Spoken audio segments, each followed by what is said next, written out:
Everybody, thanks for being here tonight. It's April 8th, a Monday.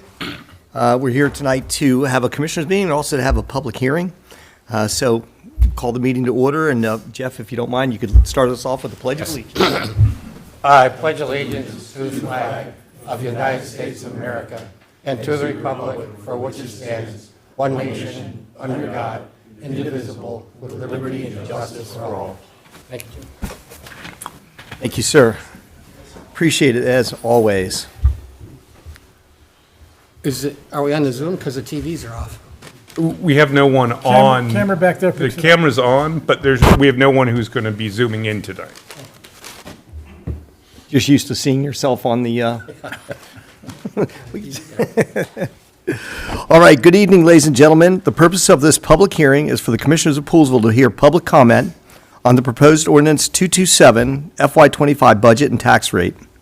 Pursuant to Section 82.13 of the Charter of the Town of Poolesville, the Commissioners shall adopt a budget that provides a complete financial plan for the budget year July 1, 2024 through June 30, 2025. The proposed budget includes a tax rate higher than the constant yield rate. The real property tax rate shall be 0.1859 per $100 of the assessed real property value. It also includes a 2% increase in water and sewer rates. The file for this public hearing includes, number one, ordinance number 227, number two, proposed FY25 budget and tax rate, number three, a copy of the March 22nd, 2024 issue of the Frederick News Post with the notice of public hearing, and number four, a copy of the March 22, 2024 issue of the Frederick News Post with the notice of the proposed real property tax increase. All persons interested in offering testimony regarding the proposed budget and/or tax rate will be restricted to 3 minutes per speaker. Written testimony will be accepted at Town Hall and will need to be received by 4 p.m. on Friday, April 12th, 2024. Copies of the proposed ordinance can be found on our website at www.poolesvillemd.gov. So with that, there's three people lined up to speak on the public hearing on the tax rate. Is it true that it's Jerry, Eddie, and John Woltz too? Are you for that as well, John? Okay, very good. I was double checking you. All right, very good. So the first resident, if you could come up, Jerome Klobakowski, please. Give us your name and all the usual stuff.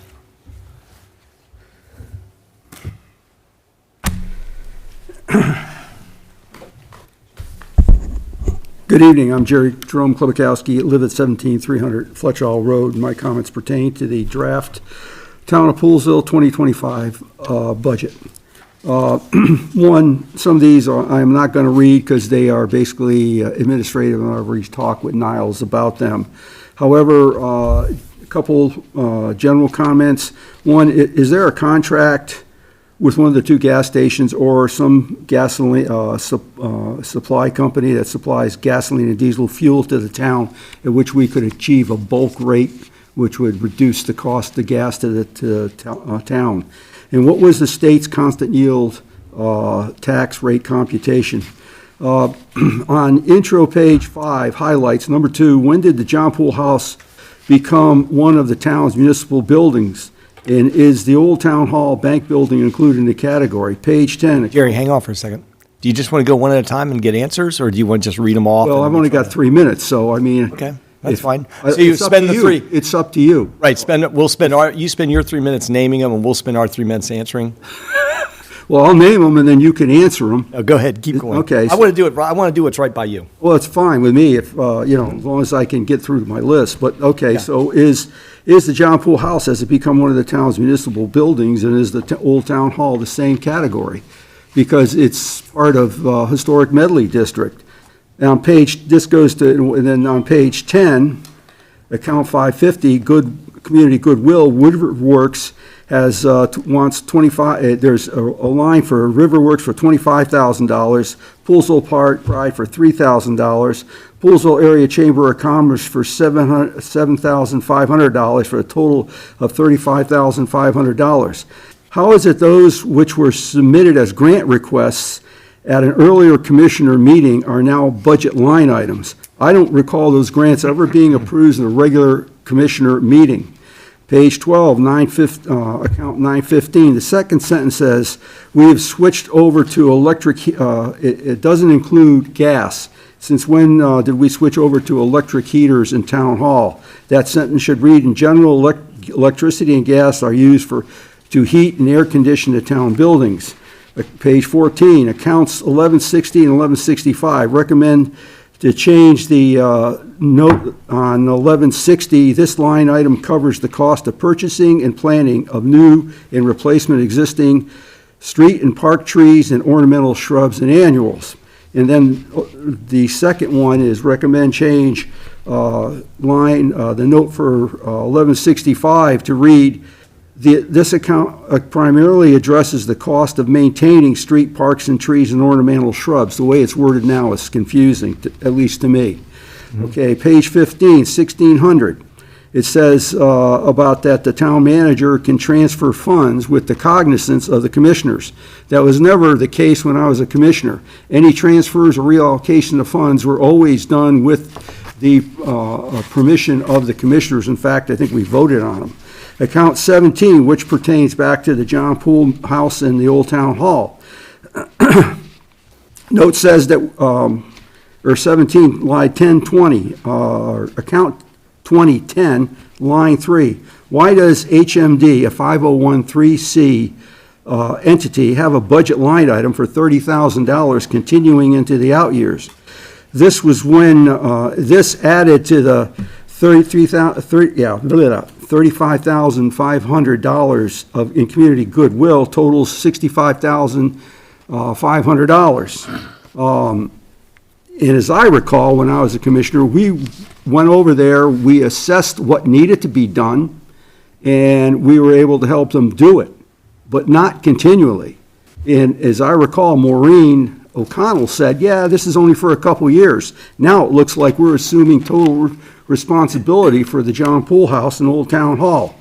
Account, page 20, account 2025, line 8.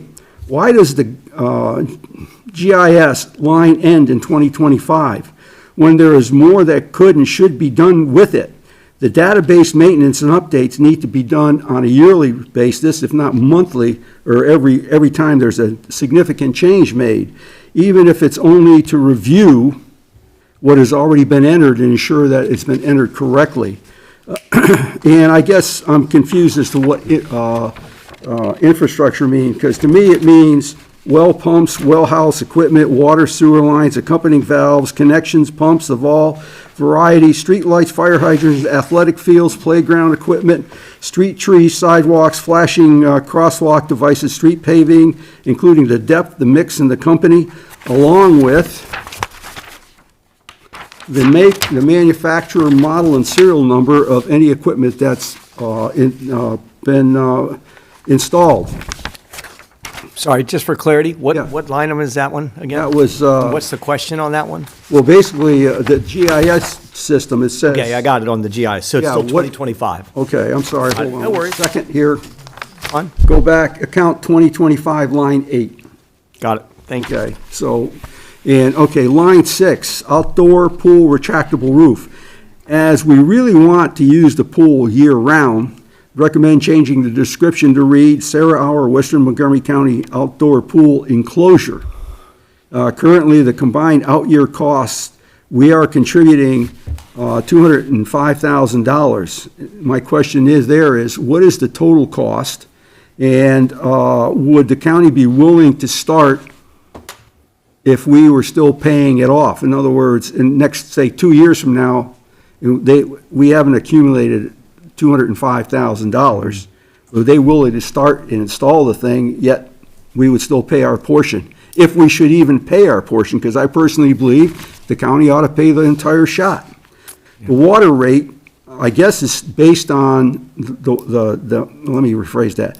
The water rate, what is the basis for the gallon tiers? And I believe it used to be the most that used usage rate in each individual tier. Okay, account 26, or page 26, account 700. Sludge hauling. Has anyone sought other methods of disposing of the sludge, like shipping it to others who might be able to put it to a useful purpose? Or contacted Maryland, Virginia, or D.C. colleges, research facilities, or firms to find out if research is going on to put this stuff to more productive use rather than get it buried up in Pennsylvania at the, what is it, cost of over $200,000? Account 703 on page 26, electricity. What about the offset from the electricity produced for the solar field? As I recall, electricity generated by the solar field was supposed to offset electricity costs at the wastewater treatment plant, our wells, and a portion of town hall. Page 28, 3130. Should not electricity generated by the solar field be listed? Page 31, there's a little typo there. I talked to Niles about that. And then on page 34, I'd recommend changing the number of municipal wells to the number of in-service wells or number of active wells, as we have a couple wells that are currently out of service and doubtful will ever be brought into service. Again, with the proposed tax increase from 17.89 to 18.59 cents and the proposed 2% water and sewer rate increase, additional well filtration requirements, and the requirement to periodically change the filtration mediums, and the addition of more town staff, the town should be more judicious in the allocation of taxpayer funds.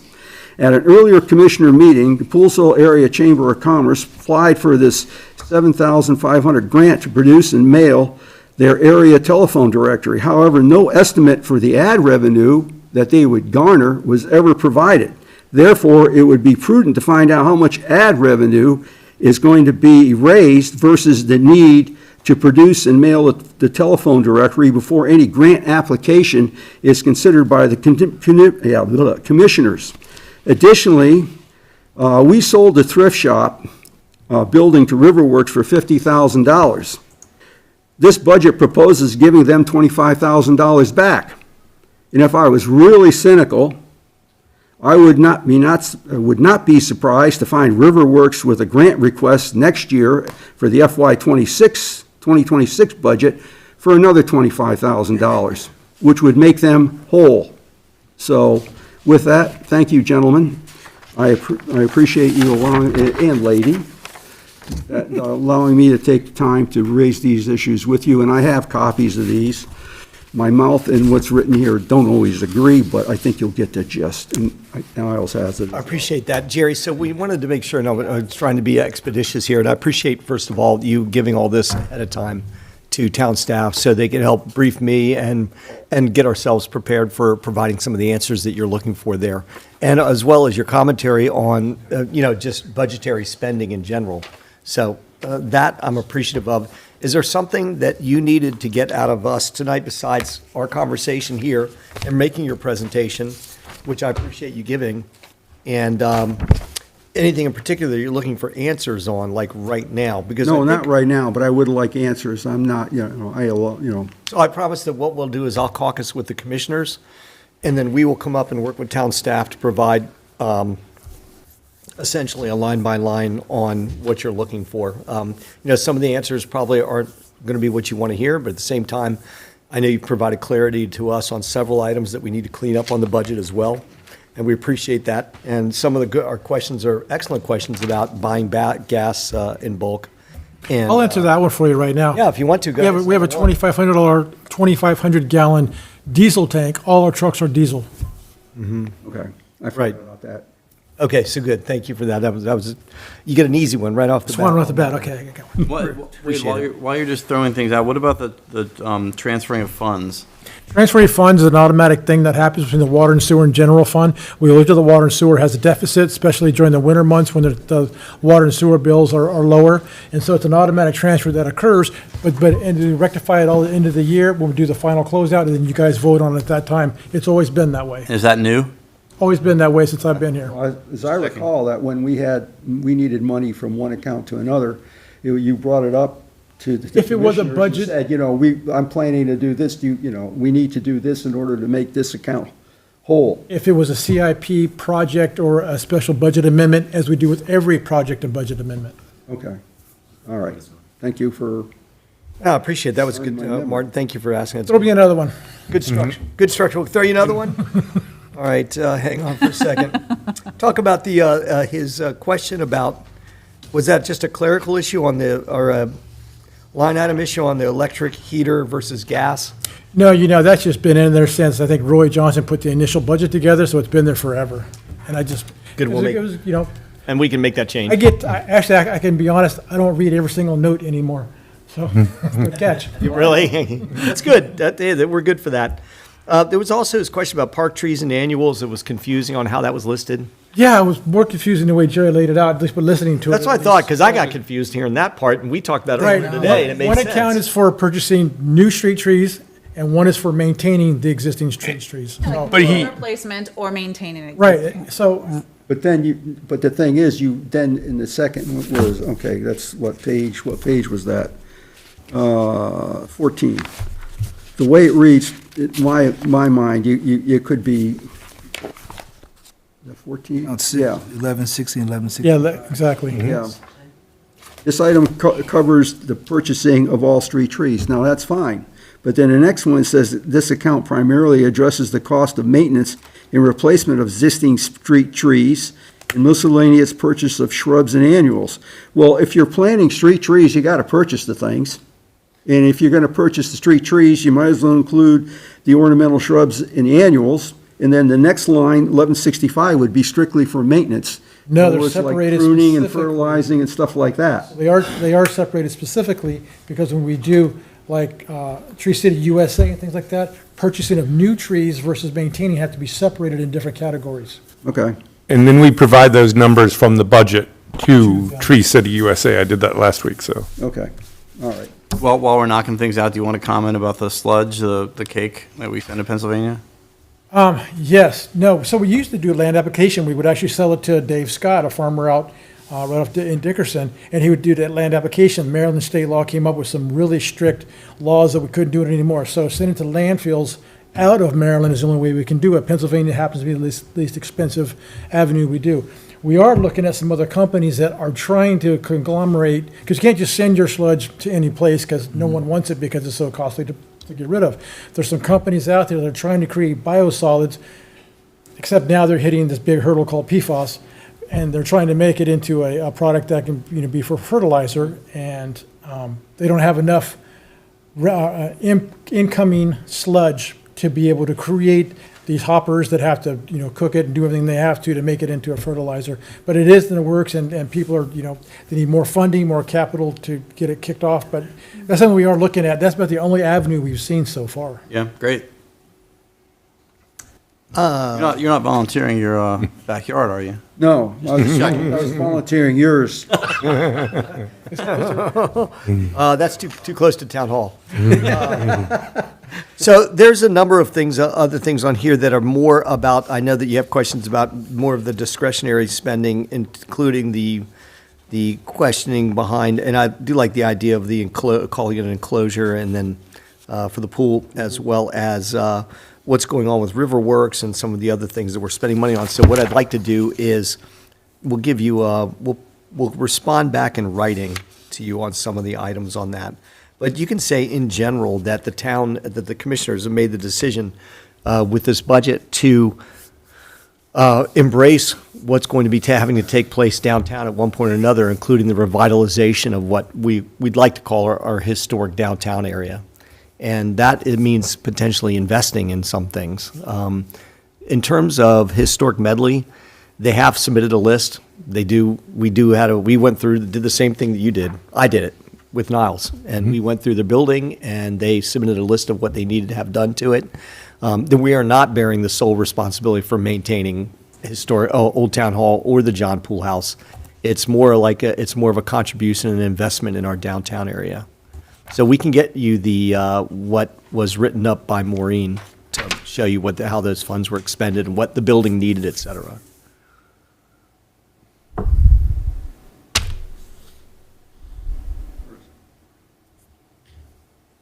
All right, it just seemed like, again, the amount of money for that continually out in the out years, it seems to be a heck of a lot of money. I think we're embracing the fact that the building's going to need work, but it's not necessarily, you know as well as I do that even though we have it spec'd in on the out years, it may not have to happen. If they don't submit the list of what they're going to be doing, then we want to do what we have to do to maintain our iconic town hall, but we don't regard it to be our sole responsibility. In fact, they're having a huge fundraiser in May to help support their what they're doing. And if you want to talk about Riverworks, since we're all in the same room too, the town's made the decision, again, we were very happy that they bought that building off us for 50 grand. That building is an albatross on the town, to the town. And it looks like that they're going to be spending hundreds of thousands, if not millions of dollars to help carry that building into the future, whatever that is. We have a vested interest in making sure that that part of the town is successful and vital and vibrant. And we're looking for partners that are willing to invest with us. Now, I look at our investment in that as going to be, I don't take $25,000 lightly, ever, or $25,000 a couple years in a row lightly, but they potentially are going to be investing, I think the total project size is $4 million for that project. So we consider this to be, it's not a token amount because it's still 25 grand, but if you look at our historic downtown area, once we get done doing our streetscape, we're going to be needing to invest in that area down there. And we have a partner, a ready, willing, and able partner that's soliciting hundreds and hundreds of thousands of dollars in funds. And the commissioners felt like the right thing to do was to partially invest some of the taxpayers' money in that to help it be successful and to help us maintain our downtown vitality. Okay, well, I just feel that if you take over a building, you do your due diligence before you take it over, you know what you need to do. Yeah. And you have the investment ability to make it without going out to the town. And it appears that the town is becoming the organization of first resort to go for money, then the last resort. And like HMD, that's $120,000 in 4 years. Now, I could see something that would be significantly less, but $30,000 between, every year between 2026 and 2029. Again, to me, that's a hell I'm of not a saying, lot of money, and, no one's saying we're funding the out years yet, but we do have to budget. right, you have to budget, but you could budget a heck of a lot less. Jerry, would you want those buildings to fall into disrepair? Would you have the town take them back and have the No, I responsibility wouldn't to do fix that, them? but I'm $30,000 every year? No, Not necessarily, not necessarily. Well, then, I don't know. If Maureen doesn't have a compelling list of things that need to be done, then she's not going to get the money, am I right? Yeah, that's it. I mean, Well, it has to be as submitted an every old time. contractor, if the money is aligned there. They'll you can find something. Find out how to use it right up to the max. Note to self, don't hire Jerry for the contracting of the So, house. And then last, Bottom and line- to close it off without running long here. yeah, The same thing goes for the pool enclosure. With any luck, the game plan is that the town's contribution is absolutely minimal on that. And you know as well as I do. I'm and not complaining about that. No, I know you're not, but I'm just Yeah, saying. I'm just saying- But it falls along the same lines that we feel like it's important for us to take a step up to show that we have skin in the game, the old skin in the game, in order to get the county to potentially invest millions and millions of dollars, which it could be millions and millions of dollars Right. to do a pool enclosure. So, like we've invested in fair access to help us get a new school and get a community center, like we've invested in, we're investing in Riverworks so far to a limited amount to see if they can get off the ground. This is all investment money for the betterment of the town, the betterment of our taxpayers. But I appreciate you raising the questions.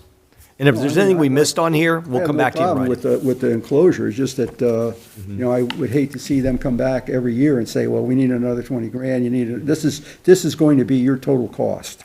Right. I wrote it today in Facebook, and I said, look, what we're doing is the plan is to be able to hand the idea of it and the financing potentially on a silver platter to the county so that they can then take the big step and obligate the big. We're going to give them funds. the design? The thing is, who knows, maybe in the end, because again, they've never done one. So we're going to be educating them as we go along.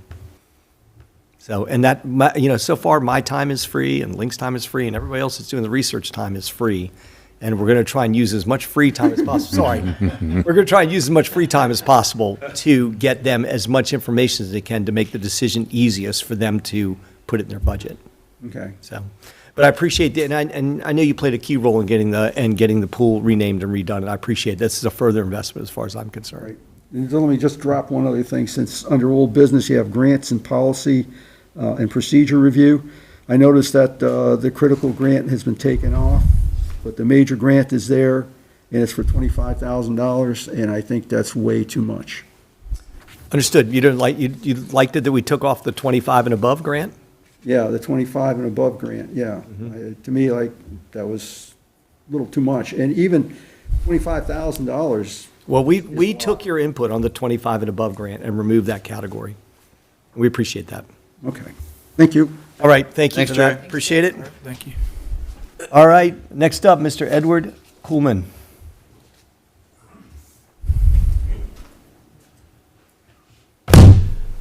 Eddie Coleman, 19217 Wooten Avenue, Poolesville.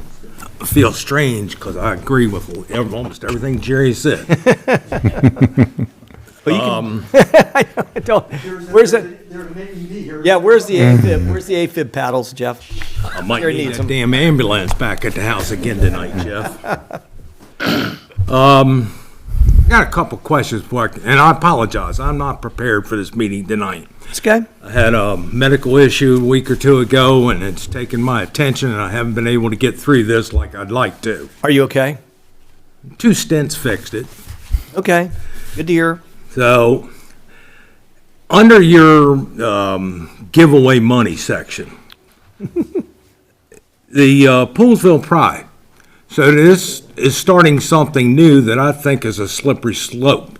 Because what are you going to do when, if a group of parents come in here and want to start 2 genders instead of 9, supporting that? Are you going to give them money? What are you going to do when, if the communists show up here and want money? I mean, we've never done this. We didn't put religious lighting out in Wayland Commons at Christmas time to prevent that problem. And I think you're going down a slippery slope here.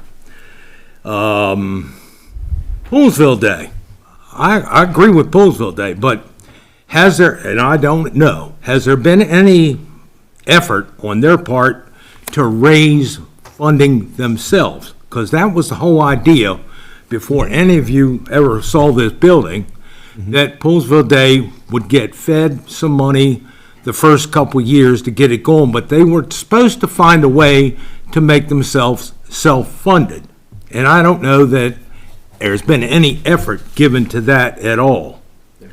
The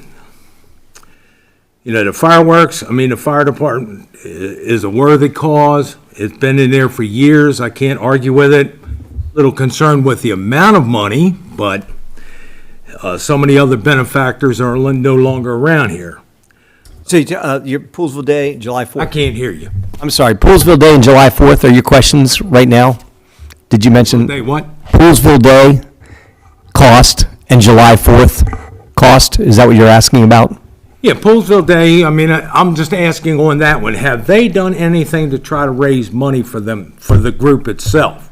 And Right. are they just prepared to sit back and let the town dole out money every single year? I don't, so to answer that right now, but I'm not going to cut you off on 3 minutes. Okay. To answer that question right now, I know that for a fact, and I'm not on the Poolesville Day Committee, but they have Asking had, for answers at this moment, Jim. I'm Okay. just relaying my, but the answer is yes. They have actually raised a substantial amount of money every year through sponsorships and benefactors. but from what I understand, they have waived the fees this year for all the vendors that were here last year because they got rained out. That's the cost of doing business. I don't see why they get a free ride this year. Right, now, that decision was made based on the circumstances that took place last year. And it's their right to do that, but I don't think it's right. Understood. Thank you. All right,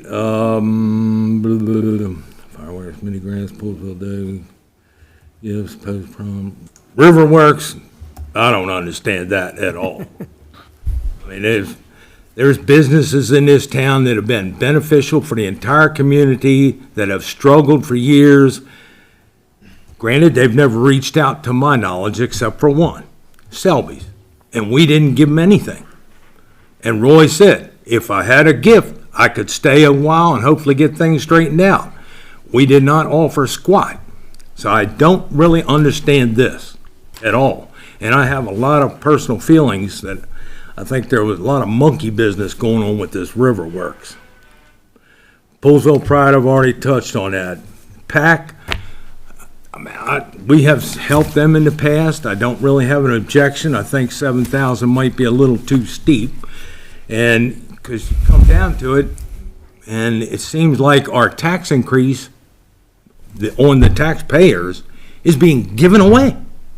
It'd be different if it was needed by the town to run the town, but to just turn around and give it away really irritates me and hopefully other taxpayers. Now, a question that maybe you or Wade could answer better than anybody else. On your page, bigger print, son. 15, 10 or 15, I don't know. General fund expense details. Poolesville Day breakfast and booth support, $19,000. How's that break down between the two headings? Poolesville Day, breakfast or booth? Breakfast is separate, as is part of the fair access. Breakfast is separate, it's part of the fair access committee's. Yeah, but it says Poolesville Day breakfast and booth support, $19,000. Yes, but that's all towards Link, or you guys can take it better than I can, actually. Well, go ahead, Link. I mean, We do, Eddie, we do two things on pool. you can hear him better. We do a, No, I'm asking, what is the breakout of the money? how much it is total? Okay. Well, it's about, for the breakfast, it's around 18,000 in total. That's the catering, that's having, we gotta get, also Okay. get the tables rented, all that stuff. And it's about about 500 to 600 for the booth, because we also print out pamphlets and stuff like that to hand out. That's basically it. What the hell did you serve for $18,000? Prime rib? No, the breakfast itself costs about $8,000, and then, and then we have to rent tables and all that stuff, so, I don't know. yeah. It's, Eddie, it's single-handedly our biggest lobbying effort of the year. And I don't think, I mean, we could debate this, but in the end, we will have probably $250,000 worth of investment that our people needed off of us creating these lobbying scenarios to meet with these politicians and to get them on our side. I know you were effective and you met with them yourself back in the day, but this is the name of the game these days. And if we want this investment, we have to spend a few bucks. Jim, I'm not going to totally argue with that, but Okay. I think Link and Jerry might remember, we got a middle school over the cost of a McDonald's lunch. Yes. Yeah, but we know how long we fought for high school? Huh? I did it. So did Jerry. Yeah. We did it for 30 years and we never got it. Yeah. So, it's a I mean, different I animal. understand. Yeah, I get it. mean, So I'm agreeing with you too. It's a different animal, but I agree. When I first took over behind there, that was the one, and I think Wade will back me up, to start bringing our delegates and senators Did. here for interaction and taking them to lunch and everything like that. But $18,000 for a breakfast, that seems outrageous. It basically boils down to, I think it's ironically terrible that you want to tax us more to give away the money. I mean, if you had going to cost of running the town, raises for the employees who all deserve more money because they run a fabulous show, that's one thing. Or to buy something, a piece of equipment or something like that, but just to be given away, when I don't know if I'm correct or not, I think the county's talking about raising our tax rate. No. The state has talked about it, I don't know where they are. And not only that, you want to raise the water rates. So, I mean, speaking for myself, my wife and I are both retired, we strictly live on Social Security, and it's pretty soon, we ain't gonna be able to afford to live here. So, that's my feelings, fellas, ma'am. I appreciate the contribution. Thank you. And, you get extra credit for knowing this thing inside and out, and appreciate the commentary. It sounds to me like there's just a disagreement between philosophy of how you ran it and how you ran your budget, and what we've decided to do as a board representing the citizens to make sure that Poolesville stays a special place for people. Well, I know it's grown some, Jim, but does it need all these hands to diaper it. I mean, you got what, the planning commission pissed away $25,000 with some group to help them write a master plan that they should have done themselves. You got your fair access committee, what, spending $70,000, $80,000, $90,000 with some group to do what? Write letters for you? You can't do them. You very good at it. He is too. Well, we're free. We're free. Just think if we put our fee on there. Gosh, that would be terrible. It's a drunken sailor that spends other people's money, son.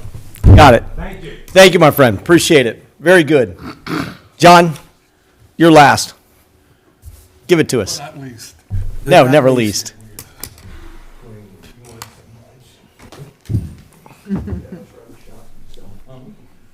John? John Wools, 17009 Hillard Street, and What's your problem? I don't have a problem, All right, good. but other people may. Oh, okay. Would you mind putting the microphone just a little bit closer, please? That's all he's got. I think that's it. Yeah. Anyway, thanks, John. Hello, can you hear me? All right, I can hear you, John. Thank you. all right. So I just have some questions about the water rate. Yeah, they can't hear. We can hear you. Okay, I noticed somewhere I read, I don't know if it's in the budget or not, but people who have swimming pools can get from the town with an outside water meter to fill. From a pool meter, yes. So is that a lower rate? So yes, so I think it was a few years ago that the decision was made to create a pool rate, which is $9 per 1,000 It's a gallons. water-only rate, not a water Yeah, and sewer. not a water and sewer, yeah. Okay. Well, I have gardens at home, and when I first moved to Poolesville, I asked, could I get an outdoor water meter? And the commissioner said, no. So can I get an outside water meter? So you can come up and you can rent a water meter, hook it to a hydrant, you have to provide your own, All right, so it's for a all right, contractor, John, really. come talk to me about water barrels later. All right, so let me continue. So, the water rates for families, individuals, does it go up if they use more water? Yes, it does. And so it seems to me, at one time, my family were 6 that lived in my house, so we're using a lot of water. So I don't know if my rate was higher or not, possibly. So it seems to me that families, large families, maybe should be given a break on their water rates. Now, we only have 2 in our family now, so our water bills are low. But the larger the family, they get penalized because they're using more water. So what, should they share showers or share bath water to keep the water down? No, and this has been a discussion we've had for a long time. And we had University of Maryland come in and they actually look at our tiered section. And the tiers are made up so you use more, it costs you more, is to encourage conservation. Right. And it actually gives a break to the folks on Social Security. They're actually subsidized because their water rates are lower than what it actually costs to produce it and treat it. So trying to find the middle of that, and do you help the families, do you help the older people, or it's a... All right, so the way it's going to stand is if you have a large family, they're going to be paying more. Unfortunately, they do get lumped in with the heavier users that also can be commercial and industrial users too. And so that's, I hear you loud and clear. And again, the purpose is, one of the purposes is to encourage conservation. And they are tiered from 20,000 to 30,000 gallons per quarter. And that's a wide range in itself right there. If you're below that, I mean, that you're, just 1 or 2 people. So you could have, 3 kids or 6 kids, you probably still land right in that range somewhere. So are there any families in Poolesville, houses, paying the higher rates? We really don't know how many kids are in a house. Or just, Ones that pay the just higher rate? just households? Yeah, really, yeah, oh yeah, some do. But usually those are the people that have really green lawns also. All right. I mean, so got you. it's not an easy answer for me to just say. All right, Yeah. and that's all I have. Really? All right. Because these guys, You don't want these to, guys, you don't want to yield your last minute and a half to somebody? I'm kidding. Does anybody have any questions for John? Hey, thank you, John. Thank you, John. All right, thanks, guys. Very good. Nobody else has signed up. Appreciate that. I know we have other audience members back there, and if you guys, we also have a public comment time coming up, and you're welcome to raise questions then. Now that I've scribbled all over my agenda with Jerry's questions, let's see if we can get to the, back to where we were. All right, so that's the end of the public hearing. Thank you guys for, everybody for participating in that, and we'll go back into regular meeting mode now. Commissioner announcements. Jeff, I'll give you the start. I do have several, yes. Hey, Jim. Yes, sir. What'd I do You wrong? want to take care of the presentation first? Oh, yeah, my bad. Sorry, it was sitting right here. Oh, yes. Yeah, I was going to do it after that, but this is a good time to say it. Then, Do that 40 minutes ago. sorry, I had you down after this, but there's no point in you sticking around for that. All right, you guys, so tonight, before we get into the committee reports, we do have a special presentation tonight, and Jeff, if you want to come on up, sit down in the front so everybody knows who you are, and then I can rib you straight up on this. As you guys know, this is Jeff McIntyre, and Jeff has served for the town for 19 years. He's done it on the Parks Board. He's done it on the Planning Commission for a brief stint. He went back to the Parks Board. He's been the president of the Parks Board. Jeff has been a 100% go-to person since he moved here. It was 1993 or 1997? 93. 93. So he gets his 30-year plus award just by existing still. But he has done a great job. His leadership has been something that we have used throughout. Whether he's been the president or the vice president or just a member, you can always count on unbelievable due diligence. I think I wrote today in our Facebook post, you would have made a hell of a commissioner. It's not too late. You can still give that a run if you want to, but you showed that you represented the people really, really well. Okay, here's a guy that helped bring in the skate park for us. This is a guy that helped did the planning on Whalen Commons and the band shell. This is also a guy that was an instrumental force on the Parks Board as we brought all the new parks on for all of the new developments and did a great job with that. The input's been solid. He's raised his 2 kids here. His wife, nobody can make it tonight. That's okay. I know they're out doing something. Yeah, right. They're out doing something. But the McIntyre family in fact, Jeff's like living here so much he moved his parents here. And if you ever. My sister and her husband moved a little after that. Right, after that too, right, exactly. And if you ever want to get an earful about what's going on in town, you can speak to his dad.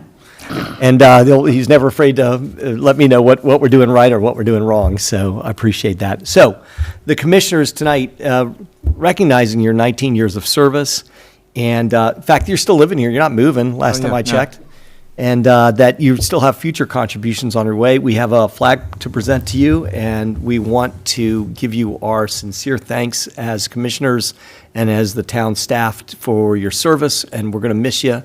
And you're always welcome to come back and serve again doing something, okay? All right, thank you. All right, let's hear it for Jeff, guys.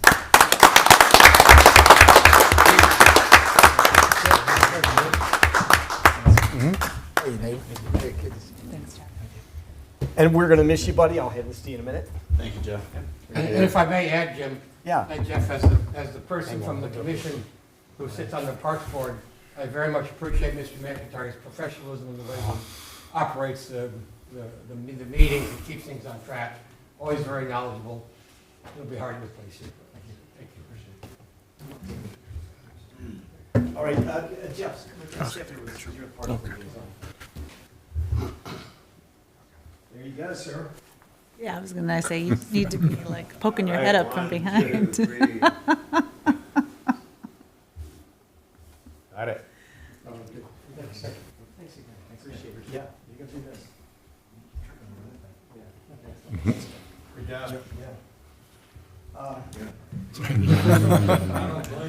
Jeff said he's out of here. He's like, I'm not sitting for one more meeting. Yeah. Jeff, you left just in time because the next budget cycle, your committee would have been criticized by Eddie, so. You're free now. I didn't want to mention this, he's got the same salary as us for 19 years. That's a nice raise, isn't it? Yeah, he got a nice raise. He doesn't have to come in anymore. All right, very good. Thanks for the reminder, Wade. Appreciate it. Always keeping an eye on me. Go ahead. So we're back to you, Jeff, if you want to give us your report. Appreciate it. Okay, so this will be announcements. Yep, that's either one. So from the Poolesville Seniors Club, there is a trail hike on Buck Lodge Conservation Park on April the 11th at 9:30 in the morning. You can register for that on the Poolesville Seniors website. Also, there will be it's called the Boyd's Negro School Open House and that is on April the 21st between 2 and 4 o'clock. Experience the local history with the Boyd's Historical Society on April the 21st. Again, please register at the Poolesville Seniors website. I know tax day is coming up, so that's always a painful time. And you probably have seen a post from the Poolesville, from the town of Poolesville regarding the flushing of the water hydrants. So if you want to see when your neighborhood is due to have the water hydrants flushed, and there is a caution about washing items that are white during that time, wait 24 hours until everything kind of clears up. Also, I want to mention that the Upper Montgomery County Volunteer Fire Department had the Bunny Breakfast, and it was a great success, thanks to everyone who came to visit the Bunny and enjoyed a delicious breakfast. Upcoming, the Upper Montgomery County Volunteer Fire Department will begin the pork and beef sales this Saturday, April the 13th, from 11 a.m. until it gets sold out. So please arrive early, because selling out does happen unexpectedly quick. Also regarding Poolesville High School, I attended the walkthrough of the new Poolesville High School with several other commissioners on Tuesday, April the 2nd. The new Poolesville High School is bright and spacious, about 50% larger in overall floor space than the previous high school. The classrooms are modern and equipped with the most up-to-date technology. There are 3 color-coded hub areas, one for each of the 3 magnet programs: global ecology, humanities, and third is science, math, and computer science. I also attended the clap-in on the morning of April the 3rd at 7 o'clock to welcome all the students into the new school. The clap-in was great fun, lots of positive energy, with music provided by the Poolesville High School Band. Phase 3 of the Poolesville construction will include the auditorium and replacing the gym and a number of smaller areas. Phase 2 will take place during the summer break of 2024.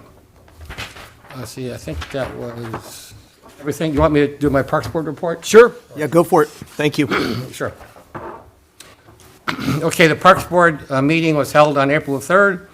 The agenda included the ISCON Parade and event permit application, discussion of skate park security, appointments to the Trails Working Group, and a follow-up on the sidewalk priority list when Poolesville High School is kind of at the top of that list. Regarding the ISCON Parade and the event permit, ISCON means International Society of Krishna Consciousness. The event is called the Chariot Festival. The event date is July the 20th. The event time is noted in the application as 8 a.m. until 9 p.m. The permit request includes a short parade on the sidewalk and on Fisher Avenue from Wayland Commons to Wooten and back to Wayland Commons, with one lane being the turn lane closed for the parade. Approximately 400 people walking in the turn lane with children and music and dancing while traffic continues on Fisher Avenue. This kind of organization will arrange with Montgomery County Police for traffic control. I recall that the parade was to include Fisher Avenue at 4 o'clock in the afternoon for approximately 1 or 2 hours. I proposed the idea to have the walk on Wayland Commons walking path instead of walking in Fisher Avenue, alongside traffic with children and music and dancing in the street.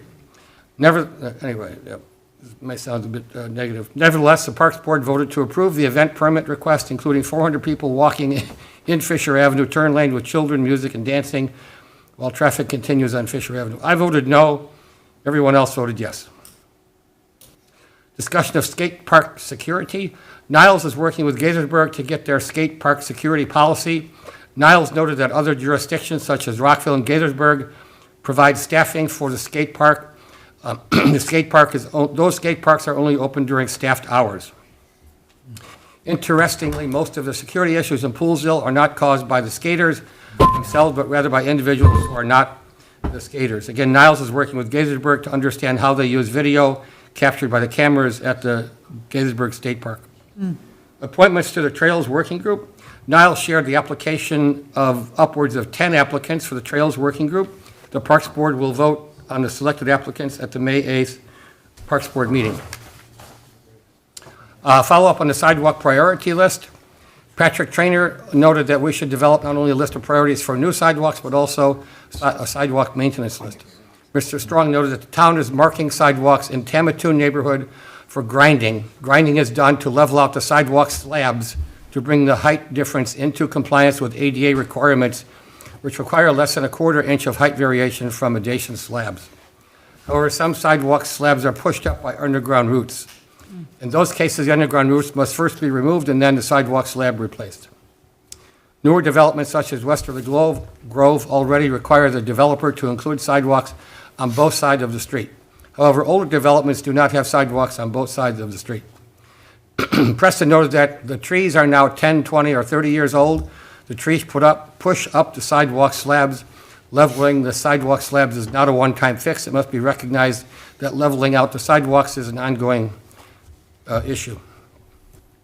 Sidewalks near the Poolesville High School.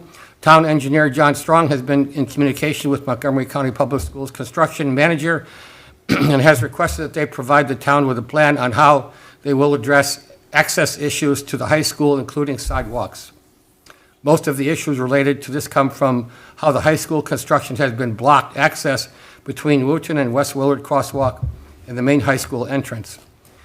Because of the start of Phase 2 and unforeseen issues with the new silt fence blocking the current access to the main entrance, the high school principal requested that we consider adding a crosswalk south of the main entrance, and we have purchased the flashing crosswalk signs to be installed on West Willard along with the crosswalk when the materials are delivered. The Parks and Streets Board is prioritizing sidewalk and crosswalk during the construction. This includes both repairing existing sidewalks and adding new sidewalks. The board's top priority has been prioritizing access to the town schools, especially for the high school. The town will investigate the possibility of a grant from Safe Route to Schools funding opportunity from the Maryland Department of Transportation and the Maryland State Highway Administration. Next item is report from Preston King, Director of Parks and Streets. The town has already started to mow the grass with the wet weather and the sunshine causing the grass to grow. Tree pruning has started. A tree in Elizabeth Delight was damaged by a windstorm. It was removed. Preston is trying to hire for a 6-month employee, which Preston indicates has been difficult. All of the wooden bollards in the parks have been replaced. New movable soccer goals have been added to Stevens Park. Weather delayed the progress of replacing the restrooms at Halmos. The time frame is now looking like late May. The replacement of the underground wiring in Wayland Commons is included in the fiscal year 25 budget. However, the scheduling is still to be worked out to accommodate the various events that are held in Wayland Commons. Mr. Jeff McIntyre, oh, he's not here, chairperson of the Parks Board, announced that at the March Parks Board meeting that he will retire from the Parks Board, and his last meeting will be April the 3rd. Mr. McIntyre has been serving in combination of Parks Board and other town activities for 19 years. His exemplary service to the town was recognized by Commission President Jim Brown and applauded by all. The next Parks Board meeting will be on May the 8th. Love, Jeff. So I assume, thank you for that, Jeff. That was a good report. I assume the Parks Board is going to be electing its officers again upon the retirement of Jeff. Okay, next meeting. That will be at the May meeting, yes. Okay, great. Okay, I thought so. Thank you for that. Appreciate it, Jeff. Very good report. Martin? Can I ask a quick Sorry, go ahead. follow-up Yeah. before we I'm move sorry. on? And Get you guys off. Go. no, it's fine. And Jeff, this may be actually a question more for staff, but the tree that was damaged and then replaced in Elizabeth's Delight, was it a Bradford pear tree? I believe so. And that's an invasive species, and in many states, it's even like banned. That we don't use them any longer. We have a different species of pear trees that we do use. I forget the name of it. So the one that Bradford- it was replaced with is not a Bradford? Correct. Absolutely, Different. absolutely. Correct. Yes, yes. Correct. Okay, so is that kind of slowly as they are So- removed, we're replacing? There's only a few left. Yeah. Okay, Yeah. good. Yeah. It was right where Appreciate it's that. kind of right where Hickman meets Haller. Yeah, I know where it is, yeah. Yeah. We've replaced them in bunches. Yeah. Okay. Yes. And, yeah, generally our policy is not to remove healthy trees, so as they get to a point where it's worth removing them, that's how we do that. Okay, that's really good to know, thank you. Martin, you want to help us out? Planning Commission? Yes, general report? I will be much more brief, because the planning commission will meet this Wednesday. We were, on the agenda for the meeting is backyard chicken ordinance, as you all know.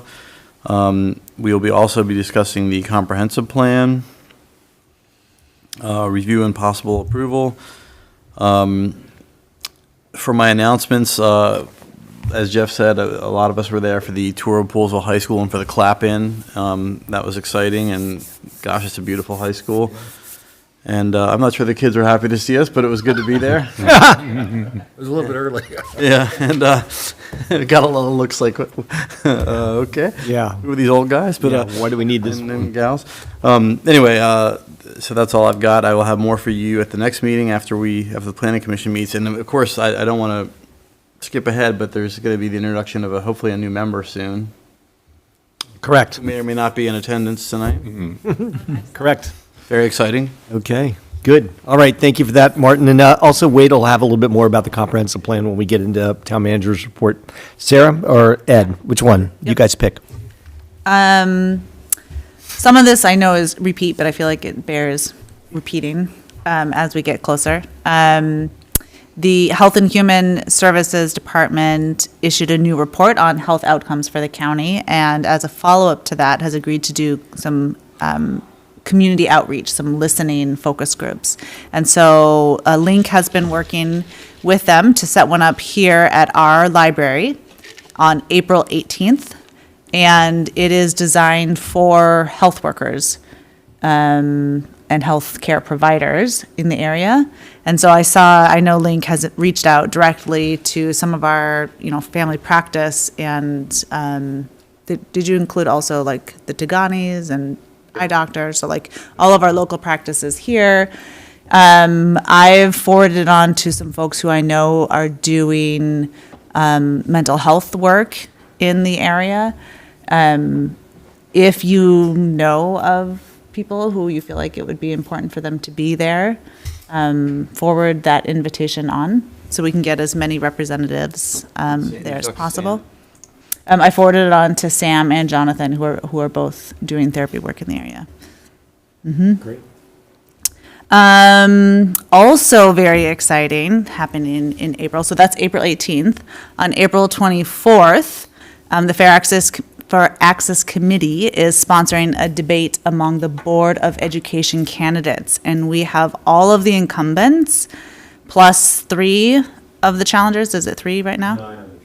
Oh, 9. There are 14 candidates altogether. Oh, okay, last count, we were at 10. All right, so 14 have agreed to come. So that's almost all of them. Yeah, almost all. So time is this that? is 6:30. 6:30 on the 24th. We have sent them a list of questions. Happy to share that ahead of time. Will there be open questions as well, or are we going to stick to Depends on the those? We did in the past, and we probably do, we'll probably have people just like questions on cards. Okay, fantastic. Also, just as an update, we've been working with WUMCO to get funding for its healthcare clinics, and the county budget now includes $230,000. This is a really good example of what we were talking about earlier. The Poolesville Day Breakfast does cost money, but it also has a fantastic return on investment, and it's examples like this. We are achieving a lot for our community. And on May 16th, the Fair Access Committee is going to host a sort of listening session at one of our meetings to learn more about issues that the community may have that we are not aware of. As we are moving towards, not the finish line, but we've really made a lot of progress on the projects that we've been working on, the high school, the cover for the pool, the community center, the healthcare clinic in the community center. As we think about the next 5 to 10 years, what are our priorities? And I know ultimately it's the commissioner's responsibility to set those priorities, but we're going to begin by eliciting some feedback from the community to see if there are some things that we are not aware of. There was a straw vote at the county council, 11-0, to pass funding for the community center, so we are in a fantastic position. And Billy Willard worked with Marilyn Balcom's office worked to recognize Billy Willard, who was inducted into the Maryland Agricultural Hall of Fame. The state recognized him at a dinner, but there were almost no local leaders invited. And so we are working with HMD at their fundraiser in May, and with the council to ensure that Billy is recognized here in our community as well. So if you are going to be at that, or if you don't have your tickets yet, I don't know if they're sold out yet, but looking forward to having that opportunity to recognize Billy Willard. And we got some really good media coverage finally for the clap-in for the new high school, both at MyMC Media and MoCo 360. And I had a few of the high school students over at our house after school that day, some juniors and seniors, and they said, it's beautiful but very disorienting to be a junior and senior and feel like you're a new kid in school. They said, well, I was really hoping to finish off my high school year feeling like the top dog, like, I really knew where things were, and now I feel like a freshman all over again. So I'm sure it will pass, but it definitely was a little disorienting to have that transition. So that's it. Great. Thank you. Appreciate that, Sarah. Ed? Okay, in terms of Sustainable Poolesville, we had met on the 27th of March, and a lot of energy was focused around the sustainable recertification, and so we discussed that, and so Don should be forwarding documents. We've already been in touch, so, yeah. Okay, and then we're still looking at the composting, really looking at who are the ones that are out here doing that. The other piece that we're exploring is something called Zero Waste Box, and so as we explore it and get information from our exploration, then I'll bring back more information to share. And there's the survey out about that, too, The survey's out about the composting. about the zero Zero waste. waste box. Mhm. Yep. Yeah. Yeah. Any questions, or you want me to go into detail about zero waste box? Can you give us a really Reader's Digest version of Sure, what the I'll zero give you a waste cliff box note. is? So, for example, there are a lot of things that can be put in that there are things that are wasted that would not necessarily go into a recycle bin, other than paper and plastic and glass, like toothpaste containers, or razor blades, or batteries. And so you have the zero waste box. There's organizations where you would have a box or container that you would collect certain things that you don't necessarily want to be in a landfill. Okay. And so it's very environmentally friendly. And so you look at different organizations or stores. Like, say, for example, if we work something out with the hardware store, where folks can instead of just throwing a battery in the trash, where we work with a company and you look for things that are free, so there's no charge to ship or no charge to collect, but as a way to take the wasted products, put them into an organization that would properly dispose of them, like a battery, or like I said, like toothpaste containers or razor blades. So you'd have like a receptacle at the You hardware would have a store receptacle to at a collect hardware used store. batteries. Right, and some of our discussion is if you have a receptacle somewhere, it should be where someone else is coming to repurchase those type of products. So if it's something like toothpaste or razor, and if work something out with a CVS, where you could, just like CVS will take medicine. There's certain CVSs, the Poolesville will take unused medicine, or if you're trying to dispose of it, they'll take that. And so that's the concept behind Zero Waste Box. So there's some members on our team who are assigned with doing more research on the Zero Waste Box. But so as now, so there is a survey out, but before we really dive all the way in to present it to you all, we want to make sure that we do enough research, then we would come forward and do a presentation. Cool. Yeah, but it's neat stuff. Yeah, I look forward to hearing about it. Yo, thank you. Okay, Awesome. any other questions? John? Talk about composting. As you know, I compost leaves. So is that part of the discussion, maybe having the town have like a big leaf compost pile? That wasn't, I'll bring it back to the team. They're looking more so at, it's like Food waste? food waste type of composting. Yeah, because right now, people have gardens, I guess they buy leaf grow. I was gonna say, I'll take all your leaves. I know there's No, I farmers in use the them. area. I Oh, use yeah, I them. was gonna say, I know there's farmers in the area that ask think people we to give like you our drop leaves, off. don't we, Yeah, John? I get them from a very generous source across the street. In fact, they bring them to me.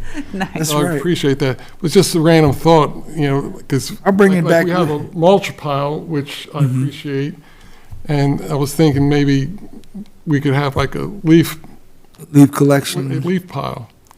I would talk to the Now- team when now we possibly meet again that on would the need to be 24th. managed in that periodically would need to be turned over, but maybe global ecology students wanting to get community service, Mm-hmm. they could operate the leaf pile.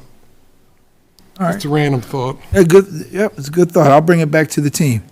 Thank you, John. Any other questions? Seeing that there are none, Jim, I turn it back over to you. Thank you, sir, for sending that back my way. I appreciate it.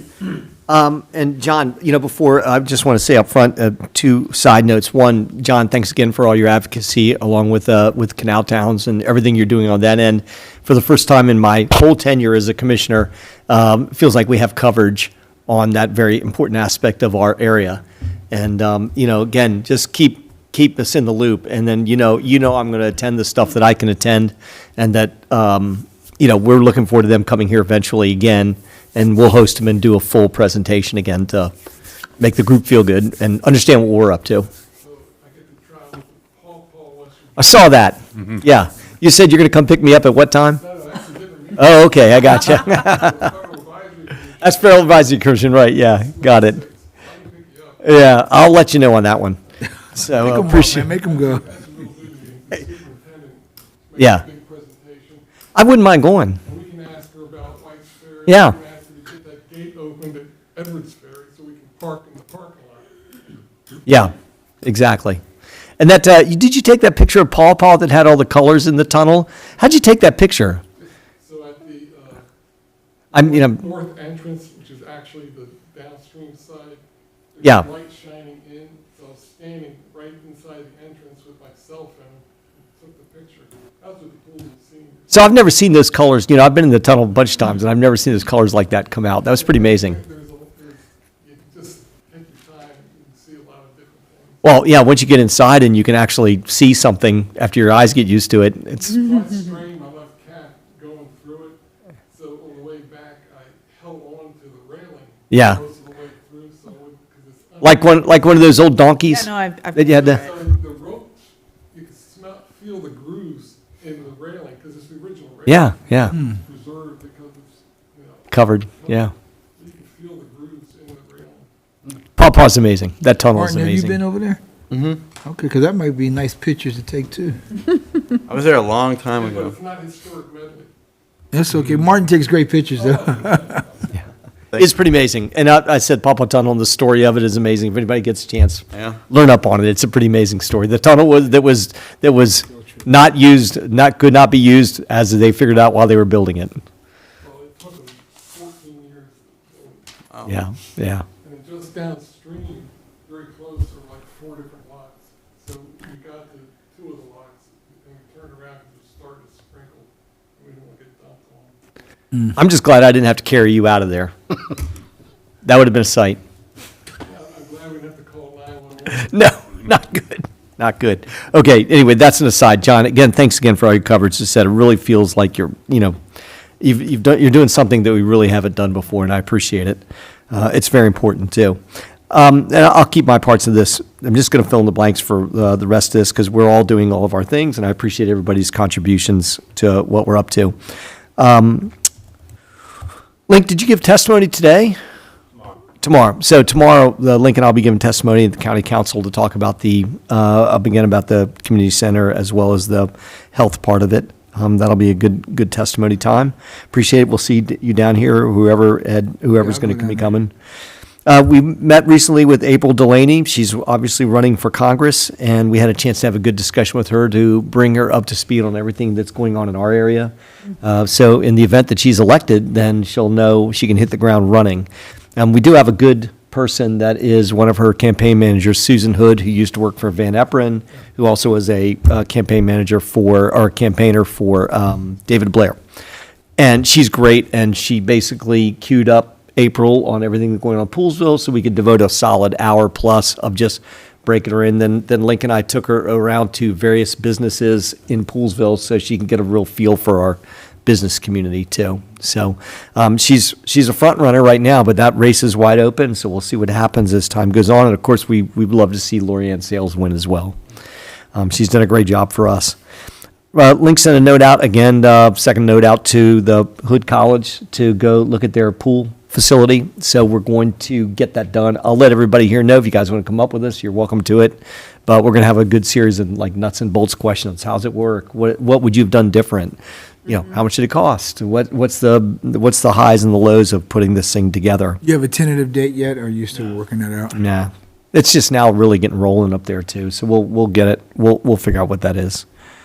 But yes, it's coming. You guys know we had a David Trone fundraiser here the other night, and David went to the hospital yesterday, got back out today. He had something going on. I think he's just probably dehydrated and exhausted and everything else.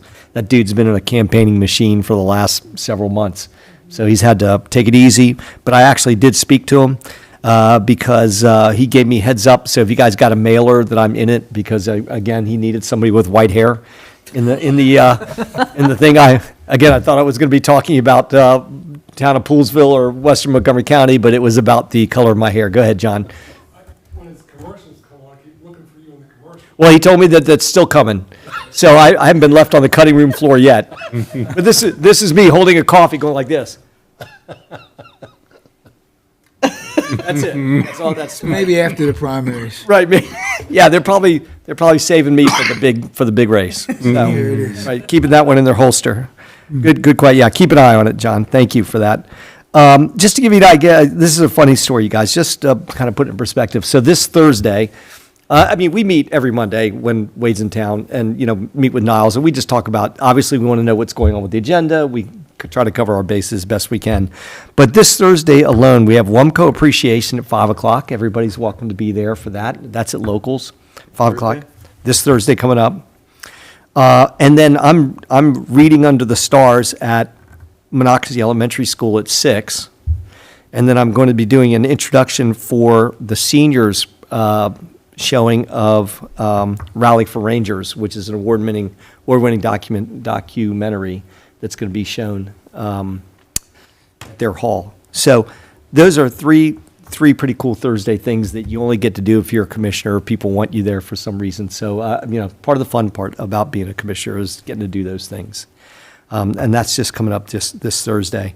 We'll get a chance. We are going to respond to what Jerry wrote in, and I'll be working with town staff. But everybody, you have copies of the questions. If you want to chime in, fine, but we're going to provide some answers to him for what he was looking for. And that is all I have for now. And if I forgot something, sorry about that, guys. So any questions for any of the commissioners on any of their testimony tonight or updates? Nope. All right, very good. So public comment. Does anybody want to comment beyond what we're going to be talking about that's still coming up on the agenda? I see we wore out. Janie, my ex-wife, was in the audience, and so she's probably had enough. And the old guys had to leave because it was their bedtime. So they're gone. Any other comments from anybody in the audience? Anybody want to step up? Nobody's online? Tons of people are online, but nobody's asking questions. Okay, very good. All right, no more public comment. Approval of the minutes. Someone wants to make a motion about the March 18th meeting? I believe we were all here. We're waiting. We need a motion. Make a motion. I was Where's the- going to say, We need the motion machine. are we waiting for specific comments? Yeah. Go ahead, Sarah. Comments no. or a Okay, motion? I motion to approve the minutes from our March 18th meeting. I second. There we go. Motion made by Sarah, second by Martin. Any other questions on the minutes? They were pretty concise, look good to me. Yep. None? All in favor of approving the minutes of March 18, 2024, please say aye. Aye. Opposed? None? All right, so it looks like Bobby prepared this agenda because it says opponents to the boards and commissions. You're right, because the one online looks perfect, and I did that. That's also questionable. Very questionable, sir. Anyway, so the opponents to the boards and commissions is tonight. And so the town of Poolesville, we did interview candidates for several openings that we had that are coming up, including we have one for the Planning Commission, we had one for the Parks Board, we had one for the BZA. We still have two that have not been submitted to the commissioners for vote or discussion yet from Fair Access. Are there any other openings besides those that I've just named? That's it. BZA Fair Access, right? Nothing else, Parks, okay. And the Parks Board appointee will be taking Jeff McIntyre's place, correct? And the planning commission is Amanda Lecklider. She's leaving, yes. She's leaving. And, as I wrote today, and I know that we have, Jeff's already come and gone, but they are two really extraordinary volunteers. And they did a great job. And Amanda, I know Martin served with her on the Parks Board the whole time. She was a real contributor. She was great, yep. And if anybody wants to, you talk about it's a grind being on the planning commission when we're doing the comprehensive plan. It was a lot of work. And she has, and she performed admirably on that. And I just wanted to say up front and on behalf of the commissioners, we're going to miss her, and she did a great job. And I don't know if she knew what she was signing up for 4 years when we were going to do, here's the comprehensive plan, we're going to redo that. She was here for 5 years, I think. It was 5. I was 5. correct. Okay, a 4-year term plus 1. Right? Is that what it was? She did a 5-year full term. term. Oh, yeah, 5-year term, period. Okay, very good. She did a 5-year term. So, again, she was an amazing contributor. Great. And so we, as on behalf of the commissioners, I want to say how much we appreciate her doing that. So that brings us to now that we have, we'll be making it appointees to the two of the commissions have had approvals that have been discussed by the town commissioners. Our first one is that we did interview Christina Carr for the Parks Board. And she was a great interview. She had volunteered for several other positions previously, so it's great to add her to the Parks Board. And I'd like to see if we can have a motion to approve appointing Christina Carr to the Parks Board. I make a motion, we approve Christina Carr to the Parks Board. Second. Motion by Martin, second by Sarah. Any other questions? None? All those in favor of approval of placing Christina Carr on the Parks Board, please say aye. Aye. Aye. Opposed? None? Very good. Best for last. Come on up, Kevin. Come on up here and sit down. Drum roll. Since you've endured to the meeting. Yeah. Your last time you're sitting on that side of the desk for now. That's it. So again, Kevin Maroney, longtime friend of mine, and just a super, super solid guy, has a lot of business experience, and knows this town well, has paid his dues, been a part of things, raised his family here. One of those typical good Poolesville people that's wanted to become part of the fun from behind the desk status. So I wanted to say, Kevin, I really appreciate you stepping up to the plate. And you had a great interview, and you really persuaded the commissioners that, you need to be it. As you know, the planning board has its own autonomy. It's an important role. I mean, you are appointed by us, but essentially, you're not responsible to us. Right. You guys have your own charge. So we really appreciate you taking it seriously and deciding you want to be a part of the fun. So before we, make that final nomination, do you have any last words or testimony? Just thought that comp plan is dumb as out of control, and it'll be another 10 years. So hopefully. Well, maybe in the next True. Maybe in the next 5 years, we'll have a good sticky development for you to be a part of. Yeah, that's right. We'll see how that goes. That's good. You like challenges. Yeah. So, Getting ready to, looking forward to getting the sleeves rolled up, and we're, start Wednesday and get right into it. great, awesome, fantastic. So Kevin's here. He's been approved by the commissioners. We need to do this officially. If someone would make a motion, I'd appreciate it. I make a motion, we appoint Kevin Maroney to the Planning Commission. Second. Motion by Martin, second by Sarah for the appointment of Kevin Maroney to the Planning Commission. All in favor, say aye. Aye. Opposed? None? Welcome aboard, sir. You are officially in trouble. Thank you. No, we're glad to have you, man. We really appreciate it. Thank you for coming up, and Kevin. sorry to make you sit through the whole meeting like that. I figured I'd give you your due. Thanks, And then we'll see you on Wednesday night. Yes. Awesome. All right, very good. Anything else on that, guys? Town staff? Cover the bases? Nothing else to be said right now? Okay, very good. Bond releases. John, sorry to make you wait all that time, buddy, but, you did it. You survived. Yep. All right, before you have two bond releases, we'll do Vincey's first. That's pretty straightforward. This is the release of a cash forest conservation maintenance fee that they forgot about, by the way. I was going to say, this is old. This is old. amazing. This is old. They forgot about it. So who reminded them? I know you're going to get into it, but how did this come about that now they just brought this up? Well, they didn't. Well, I understand that. The auditor did. Oh, my gosh. So the auditor was going through and they went, what is this $10,000 for? Yeah. And we determined that See, guys, this is the development right across the street from me. And this has been completed for how long? Probably 4 years. Amazing. Yeah. It's only 10 grand, but I get it. 10 grand. Yeah. In fact, in the conversations Yeah. I had with them, they're trying to figure out, they thought what happened was the fellow who was administrating everything passed away. So they Oh, that's did not- sad. Yeah, they Okay. did not know that this bond was still outstanding. Needless to say, the forest conservation area is acceptable, and CAA recommends release of the $10,000 cash bond, and that would be returned back to the applicant. It's true. Great. Okay, good. Thank you for that. Is there anything else we need to know, guys? That's amazing. That's probably the biggest delay I've ever seen from a bond release. So that's amazing. All right, we need a motion, guys. All right, I motion that we release the forest conservation bond for Vincey's addition project for $10,000. Yep, perfect. I'll second her motion. Motion from second from Ed. Any other questions, you guys? Appreciate the explanation, John. All in favor, please say aye. Aye. Opposed? None? Okay. Okay, and least then that we're bond. moving on to Westerly Grove. Do we have to give them interest on that? No, because it's been in escrow, hadn't it? Yeah, sitting in escrow. that's nice. Okay. Yep. All right, going on to the next bond release subject. This is for Westerly Grove. And as you may know, the water and sewer's been in place for a while, too.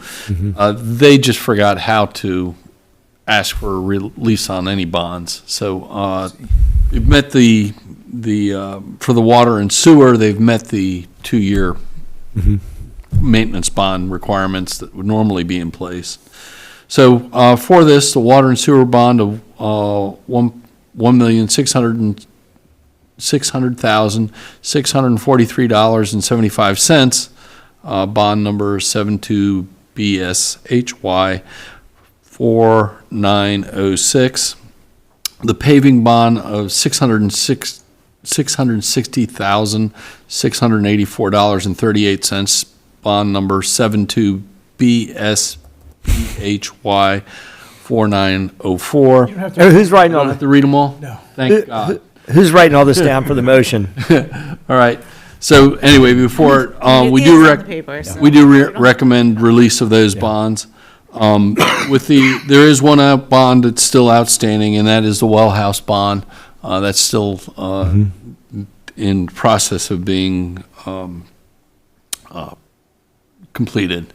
So once that takes place, then I'm sure they'll ask for those bonds. The well house, right? 414, yep. It's right next to the tot lot, yes, I sir. thought it was finished. It looks good. The building's done. We still have some issues as far as being able to put the water into the system. I'll be talking about that during the manager's report. Yeah, town manager's report coming up. Then also with this here, we've been going through a process for the last year and a half, almost 2 years, of having repairs made on the water valves, and spaces that need to be graded, and replacing sidewalks and doing trim. So we've been through the whole process several times with them to get to the point to have these bonds released. So it's been an ongoing Situation? work. Right. So we do recommend the release of those bonds that are listed in the March 14th letter. Question for you, John, and this is maybe a side note, maybe not, but remember, we had a sign out there that said that's not the roads aren't the town's responsibility yet? That's correct. And where are we standing on that? Well, as soon as you release the bonds, then we can tell The them. sign comes down? Okay, that's what I figured. Okay, great, thank you. All right, very good. So anything else on that recommendation, John?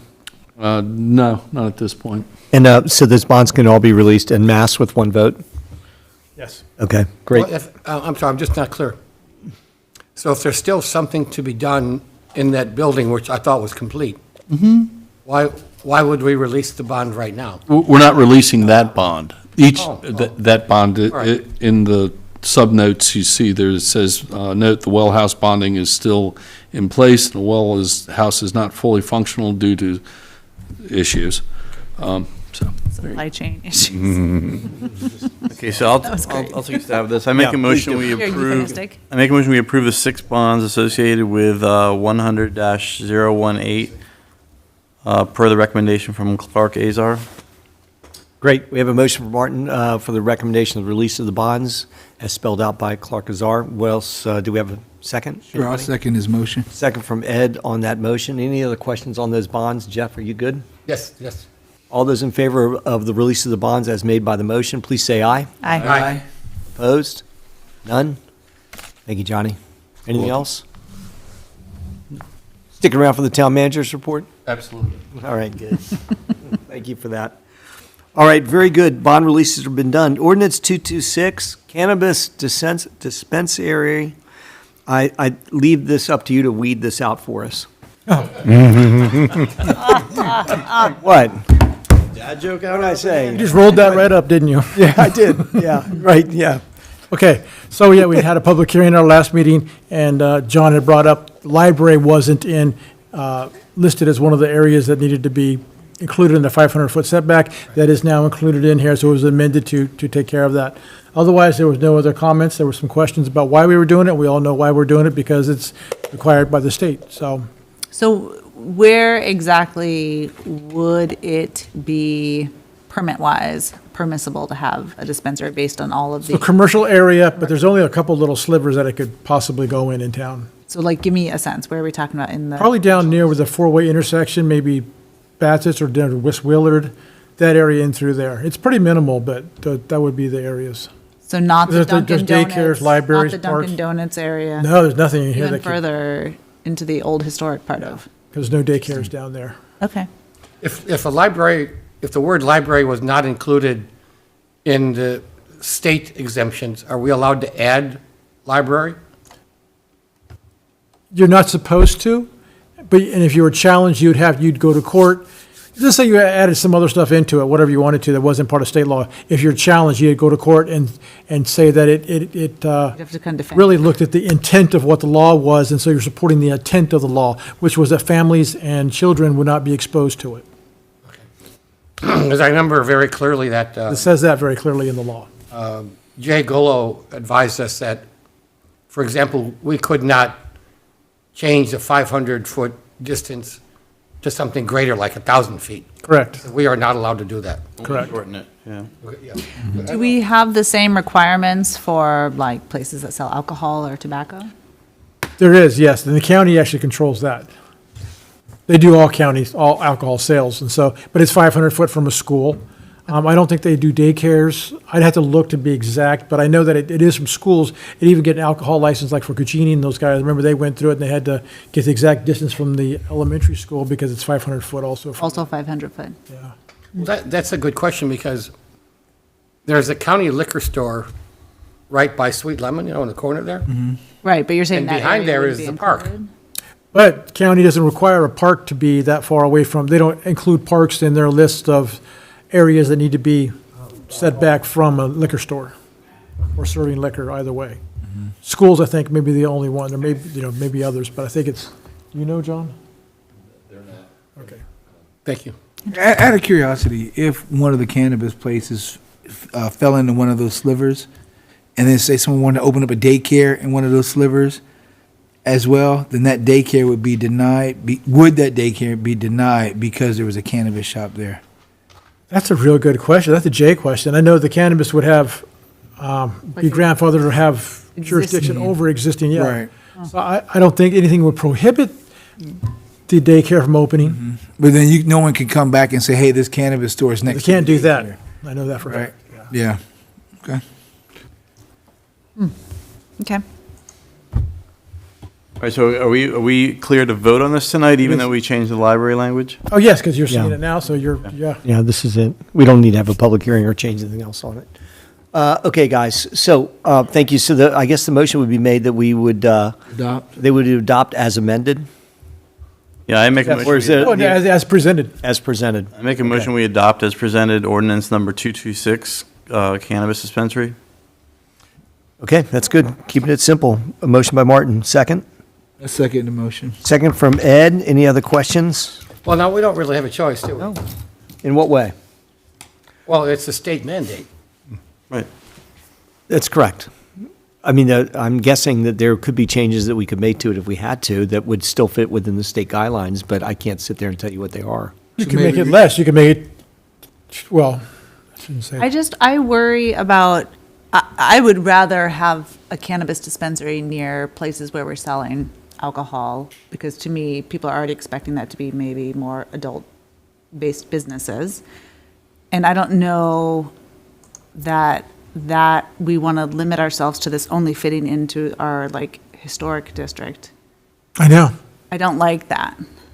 And actually, it's over, it's most likely, even if they do find that sliver that it could be in, there's going to be other parking regulations and security issues, things that are listed in Like, here. are we making it so difficult that someone really couldn't? It's going to be pretty difficult. And does that set us up for a lawsuit? I guess also. No. That does Not, that's why we're just being very careful with everything that we do and adopting it per the state guidelines. So we're on that fence with it, that, you know, Jay's the one that says he feels confident that we're going down the He's road. looked The at other this- municipalities he's have looked gone at to this, also. and he feels like that. Yeah, this is This what's is all been adopted Jay. by other places. Because if you But they- reduce it, right, if you reduce it from 500 to 300 or 250, then a person might say, well, I don't want to go near the liquor store.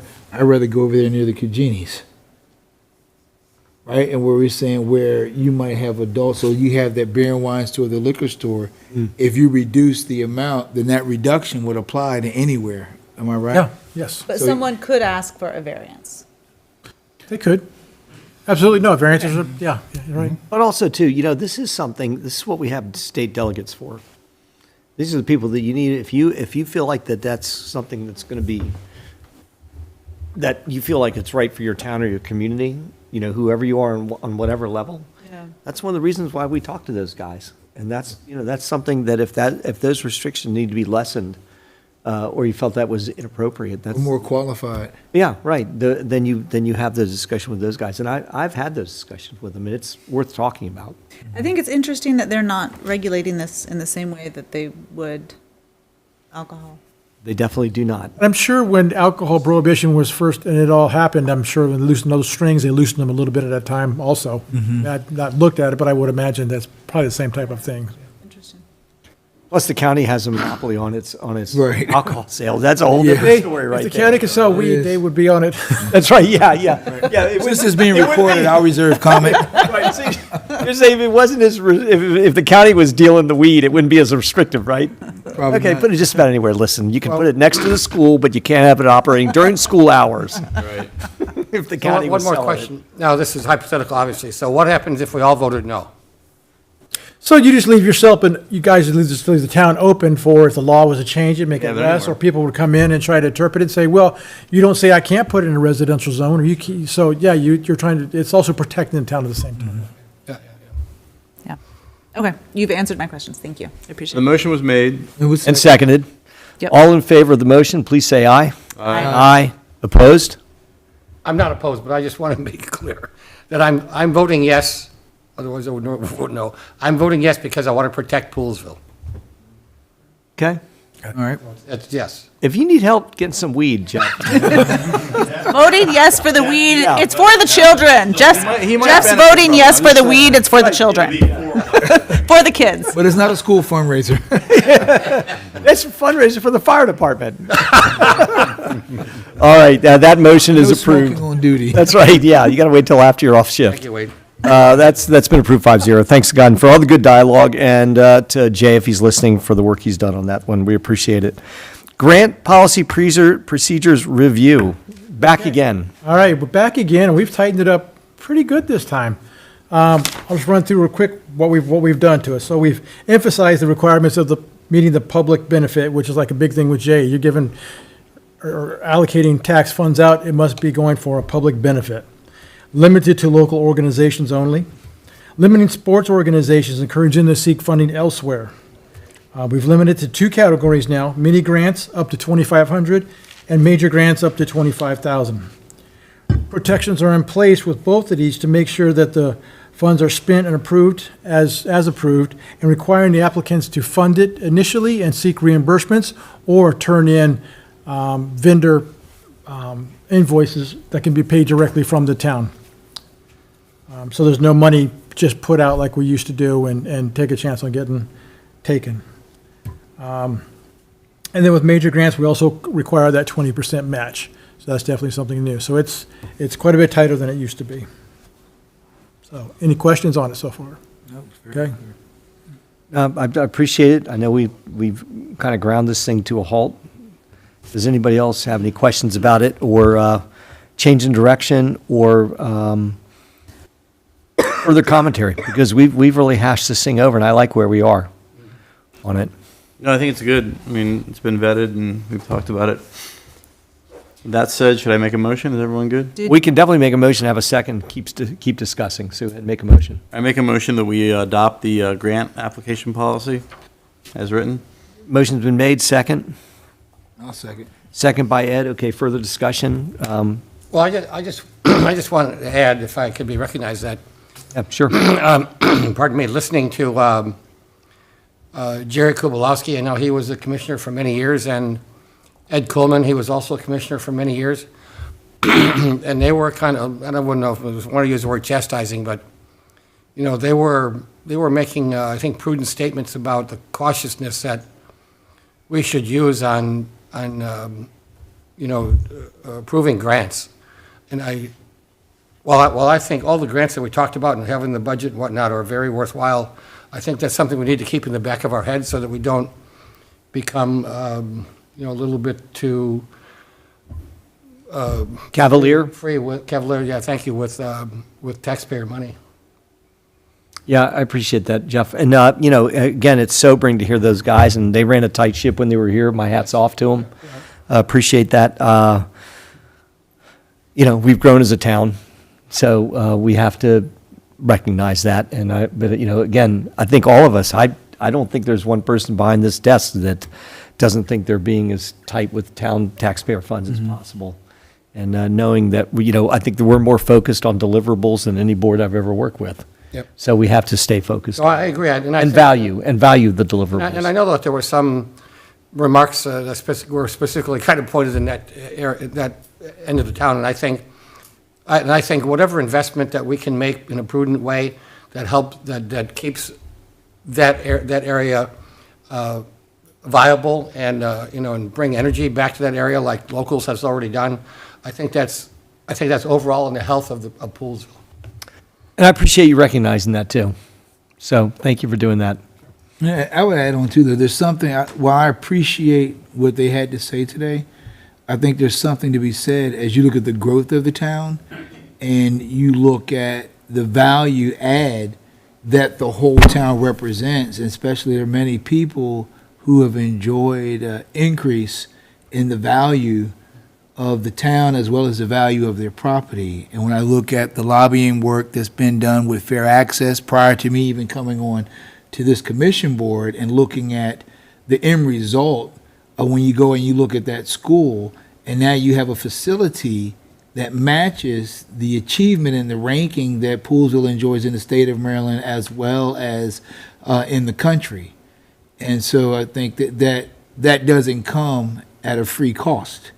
And I think that's important. And even when we look at an increase, and this might not be popular, it's the value add, the totality of the value add for our community compared to the small increase in taxes is that you're getting a lot more for your money overall with that investment.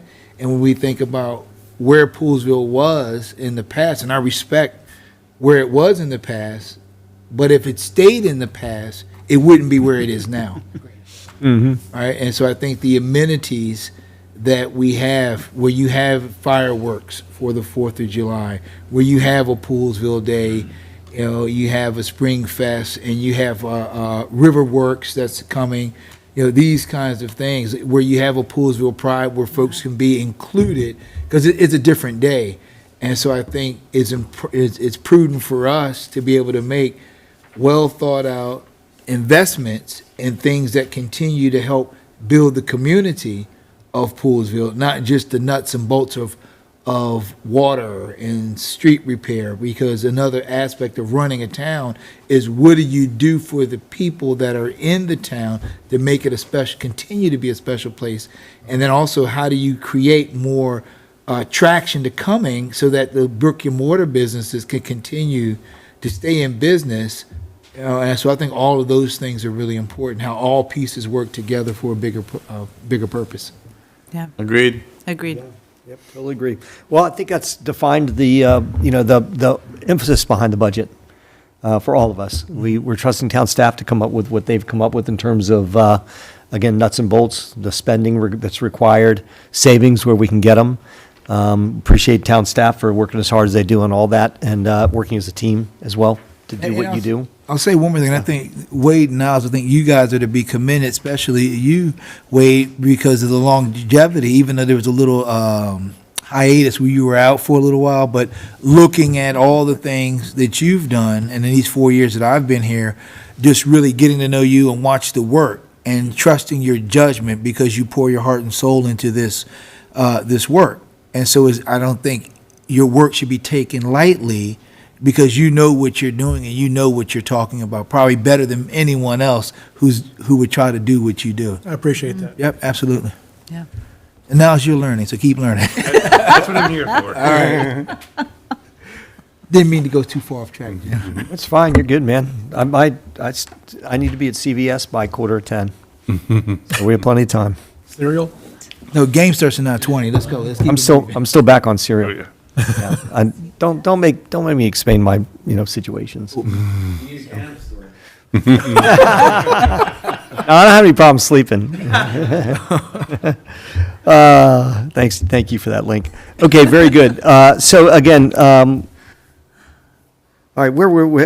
So we're on to town manager's report. No, no, I don't think we voted. vote. You have to vote. We need Yeah. we need to we vote. had a motion and a second. A second. Yes, I have it written. We just need Yeah, a so we formal need to have a formal vote on the last revised grant policy procedures review. We've made a motion and a second. This application will be the standing application, assuming we vote for it in favor of it. All those in favor, please say aye. Aye. Aye. Opposed? None? Nobody? Okay, no nays. So that has been approved. Thank you for the work on that again, guys. We don't need to beat that up anymore. And let this document live for a year, at least. And then let's see what happens after that. All right, town manager's report. Okay, I want to start out talking about the water tower. Ah, I have a little stop work order going on right now.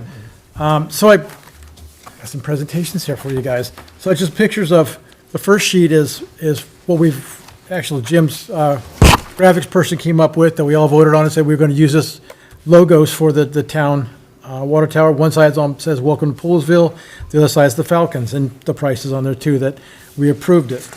You turn the second page there, you can see what they started to paint. You can see where the Falcons is and the head of the bird. Whoa. We stopped them at that point, because if you look at the two, quite a big discrepancy in the size of that. Yep. And if you're standing at the base of the tank or even on the yeah. bleachers, you're like, what's that say? I mean, it's that bad. So the original signs that we had that were up there, Go Falcons on one side and Poolesville, were block letters. Those were 5-foot letters.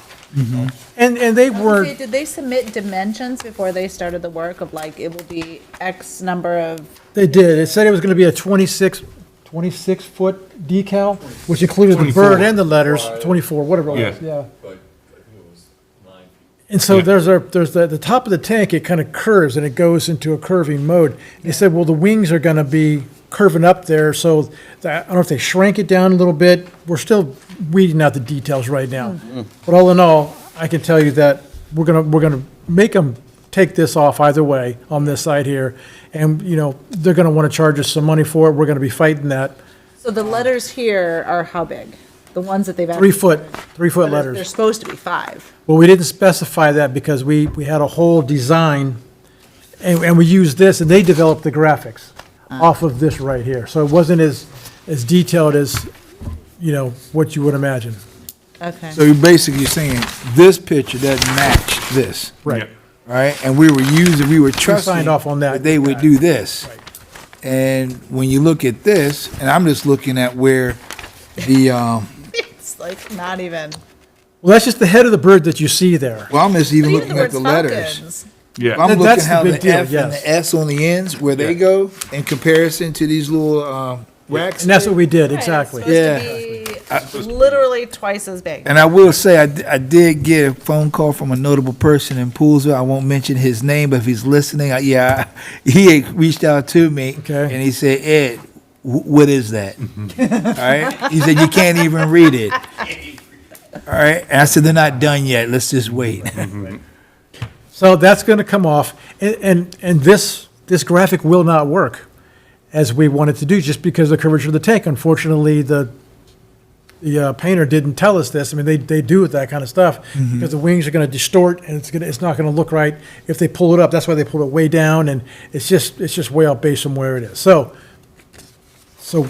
Jim's actually working with his graphics person to come up with another idea. We're going to float that past everybody once we get it to a place. We're going to probably have to have at least 5-foot letters saying Falcons, and can you put the smaller letters up on top? Maybe. Can you have to put the bird somewhere else? Does the bird even go in it? We don't know at this point. Right. So we're just kind of fleshing all these Well, ideas. there's something to be said about a graphic design versus a 3D design. Absolutely. Now that they know, they're actually hopefully designing it for the measurements Right. of the space. Right. And so second part of this, I'm going to contact, or Niall, both of us will actually contact some third-party graphics people that do water tanks and compare some prices and see what's going to happen. Because either way, we're going to have to go bigger with the logo. There's going to be a additional cost for whatever we do, because it's going to be different and bigger than what they've already done, and they have to remove what they've already done. Is it the same company that painted that's doing the logo? Yes. Or the two? Okay. Yes, that's all their scaffolding still up there. I mean, so the mobilization of another company coming in may just be enough to blow us out of the water anyways from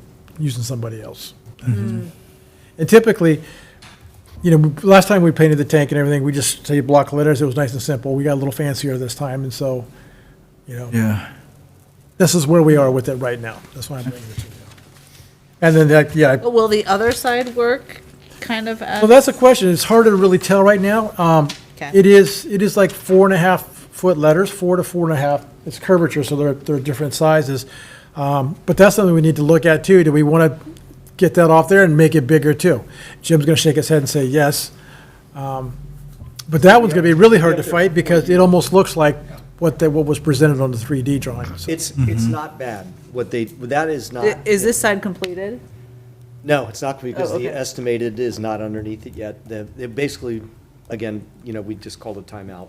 Okay. And there's going to be, it's not completed yet. Okay. But Wade is going to, and Niles are going to get with us, and we've had so many discussions about this. I wouldn't- Too many. This is like the lemon law, man. Yeah, we want to, we're still, like you guys, we've gained a lot of knowledge, thanks to John, about the shape of our water tower, the dimensions of our water tower, the amount of space between, there's 2 big wire strands coming down, the amount of space from the floor to the rail, to the knuckle, to the top. And so we trusted the company to do what was presented on this. And it's really, in my mind, it was beyond their scope. And so We might have to work with a different company. we're going to get it right, is what we're going to do. Yeah. I mean, these guys do exceptional work. I think this They do. wasn't their wheelhouse as far That's as right. doing fancy logos and birds and stuff, maybe. I don't know. Yeah. Can't Nope. they just subcontract someone so we can keep the scaffolding and they subcontract? Well, that's what we're going to, all these things all are of in those. motion right now, so all these discussions are going on. Okay, all right, cool. So we just want to let you know, guys know what was going Heads up on. I'm glad you stopped it. Mm-hmm. It's not. That was It good. was Jim. He was out there having a hobo fit in the, I for you. Football ran field. through an entire lacrosse team to go look at this, and then stomp my feet. he's on his Out of cell there. phone You're a screaming, tantrum wait, right wait, there. stop him. Stop them now! Anyway, no, there was nobody up there, and it wasn't that violent, but still, it was. But the need- bottom line is stop. You It needed to have a threw timeout. the flag, right? I did. Whoop, whoop. Yeah. That's right. Time for official review. Yeah. Anyway, thank you, town staff, and I'm sorry to wear you guys out on this, but Okay, so we, we'll stick on that site for a second. Oh, We're Jesus. going to talk about well two underneath of it. okay. So we need to get this tank done so we can get in there, because the MDE just approved the well two GAC filtration units to go on that well. They're not going to make us do a pilot project with it. We can get the pad poured and the filters in there and take it right online. So just got to get those contractors out of there so I can go to work on it. So that's a big hurdle right there, just to get that approval going. So. Why does it sound like there's another shoe to drop? Nope, No? not on this well. Oh, okay, that's what Not I'm on that talking side. Not on this one. That's what I'm talking Conversation about. now. Yeah, go ahead. Thank you. Well, So once we have to get this done, we have to get it done quickly. And then once that mobilization's over with, well two can be brought back online with no further work required besides what we need to do to make it go online. Yep. No further testing, no Yep, fur- We already have no the further prices, the pads, certifications. money's in place, filtration units are on order. They're just sitting, waiting to be delivered as soon as we can give them a green light. That's fantastic. Thank you. And that's due to our work and your work and John's work on this and on the PFAS mitigation And that's, techniques. I mean, that's an important well. It's 125 gallons per minute. Yeah, that's our big cheese. 24/7, it is the big cheese. Yeah. Yep, that's I good thought we news. were still waiting for the testing results back from MDE and the PFAS. Yeah, that's, Getting to that. yeah, well 4 and 14. So, yes, we got the PFAS results back, and it was very high in well 4. It was higher than well 2 or 3. It was like 47 parts per trillion. Well 3 was 32 parts per trillion. Well 2 was like 24 parts per trillion. So, much higher, and it only produces 30 gallons per minute. Dollars for dollar, it's not worth us doing anything on that well at this point. We are going to talk with Kathy Mim. And the ironic thing is that well 14, which actually has the same area, a cone of influence, and it pulls from the same area that well 4 does, has 6.7 parts per trillion, so very low. So it's very bizarre. So we're thinking, okay, we're hoping that maybe it was something with the construction activity. Pipe dope has PFAS in it when they put the pipes together. So we're flushing the well for 2 or 3 days. We're going to retake all the samples again. We're not really confident that it's going to make a change in that, so we'll see what happens. So that's where we are with that well. So it's still offline. And inside the well, we're working on a few minor details as far as the aeration tank that we have for the radon removal. They got to get the pump manufacturer in there to set all the pumps and everything, but that well's pretty much all completed. That's why we've not released the bond yet, but there's just a couple little items to massage out. And we really can't do that until we get all the wells pumping correctly and through there, so. Okay, thank you. Yep. You talked about the crosswalks a little bit, Jeff did. And there's actually, so we have the crosswalk at Wooten Avenue that can't be utilized because of the giant fence they put around there. There's also a planned crosswalk down by the first entrance, if you're coming away from Wooten Avenue. That's supposed to be a permanent crosswalk in the future, but then they want a temporary one down a little bit further. So MCPS is working with the engineering firm to figure out, can they put a small sidewalk in with some handicap access ramp, something to make it safer for us to put our car crosswalk in and not be liable for a kid getting hurt and making our way to the crosswalk. So we're kind of waiting for them. It's 4 to 6 weeks for us to get the flashing light in. We still need to notify the neighbor across the street that's going to get that in his front yard and let him know that's going to happen also. They may not be happy. And if you guys saw it today, they had, school personnel was out in force, moving the kids around, crossing the street, walking down the street. It was, I saw it at lunch today, you know, the whole school exits, and it was pretty amazing how many people they had out there moving things around, slowing down traffic on West Willard. You know, I'm sure none of them are, you know, certified traffic engineers in terms of what they did, but everybody from the principal, the assistant principal, to principal intern, school security, they were out there doing what they were doing. As soon as they figure out, you know, a plan to get the kids to that area, we can paint the crosswalk and put it in immediately after that, and then just, as soon as we get the lights in, we can put them up, so. Yeah, crosswalk is not going to wait on Yeah. the lights. No, we're ready to move as soon as we're given the green light. Let's see, Jeff did talk about hydrant flushing, April 11th to the 22nd, and they will be using the GIS system. The guys, they did their training today on that. Niles was in Yep. on that one. And so they'll be able to use that with every one of the hydrants, put them all into the grid, so we'll have that all set up. Good. Is that part of the budget GIS continuation for 30 grand a year till, for perpetuity? Correct, yeah. Or, no, it ends. No, It it ends. That's ends. the problem, that it ends Ends. too To answer soon. that question, we don't go in perpetuity because we have saved up. We've had it there for the last 5 or 6 years, so there's a large. There might be the money end, in there. right? It was only less than $40,000, I believe, to set up the GIS, get it all in there to get the people trained. So we have about 100, like 60,000 more at least. 60,000 more in, yeah. Yeah, that is sitting there, that's going to carry us for several more years, since we don't have to go to outside sources to do training and stuff, we can. Don't you think it's important to continue that throughout till, and remove other line I think items? Eddie was right. Raises for the employees is always something. All right, well, I think stipends for the commissioners is more important than raises for employees.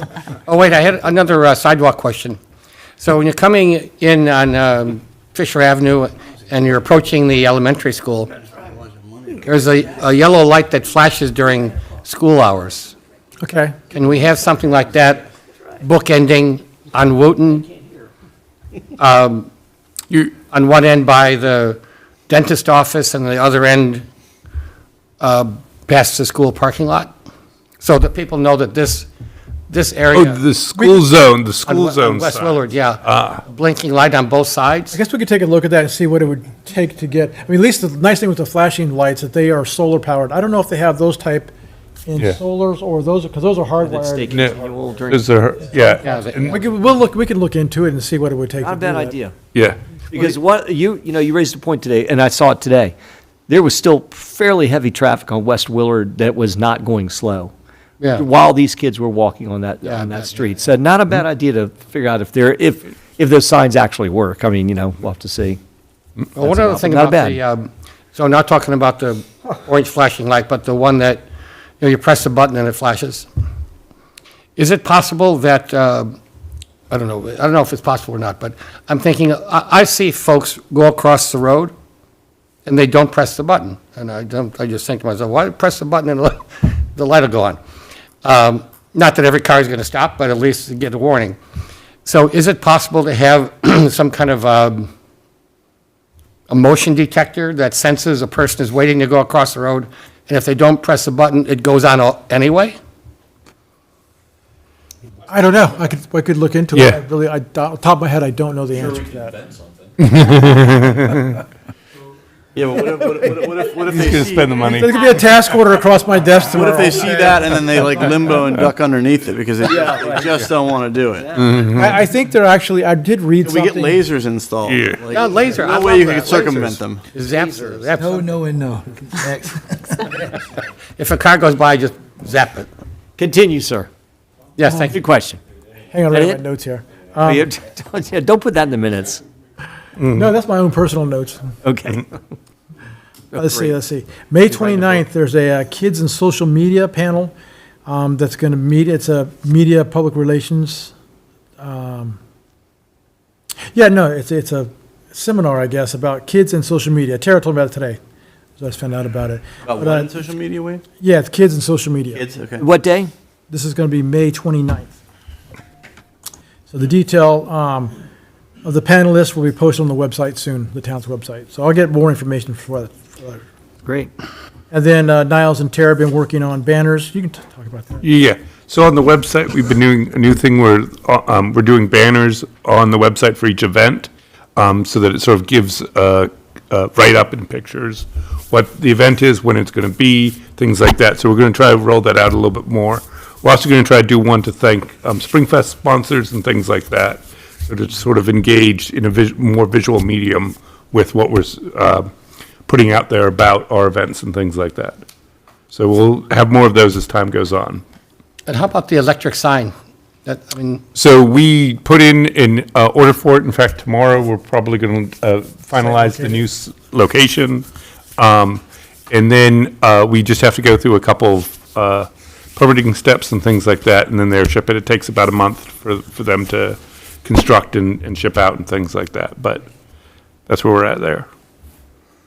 That's all I have. Any questions? Anybody? Audience? Anybody out there? Anybody online? No.